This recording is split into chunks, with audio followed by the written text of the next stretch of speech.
Я считаю, чтобы исключить борьбу, спортивную борьбу с видов Олимпийских игр, это выступление исполкома Международного олимпийского комитета было продиктовано не тем, что вольная борьба на сегодняшний день не отвечает требованиям Олимпийских игр, а именно конкретно из-за того, что ФИЛА, которым руководил Мартинетти, не отвечала требованиям МОКа. Причина только в этом. Я 100% уверен, что борьба будет всегда олимпийским видом спорта. Сейчас мы готовимся к Олимпийским играм в Бразилию. Виктор Лебедев уже сегодня два раза тренируется. Вопрос только стоит, в какой весовой категории он будет бороться дальше. Я думаю, что весовая категория Виктора Лебедева будет 60 килограммов. Сейчас очень много стран, они хотят, чтобы Виктор Лебедев боролся не от России, а с других стран. Такие пожелания высказывают. Я вот посчитал 8 стран. Они напрямую выходят к Виктору и ко мне.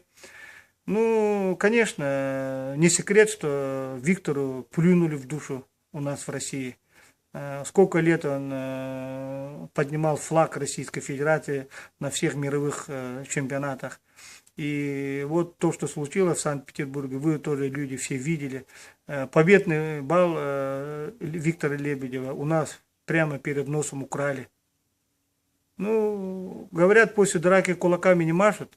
Но все равно остаток остался, что человека плюнули в душу.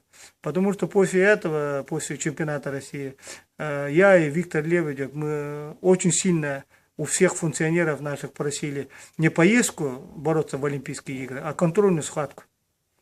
Как двукратный чемпион мира, как трехкратный чемпион России, он имел хотя бы возможность побороться в контрольной схватке перед Олимпийскими играми. Все обещали, и контрольную схватку последний день, 31 июля, не дали. А обещали все. От Министерства спорта, от Федерации борьбы, от всех и вся. Вот поэтому я думаю, что Виктор Лебедев примет решение, правильное решение. А то, что он будет бороться на Олимпийских играх в Бразилии, я не сомневаюсь. Будет он бороться в Бразилии. Осталось-то тоже не очень долго.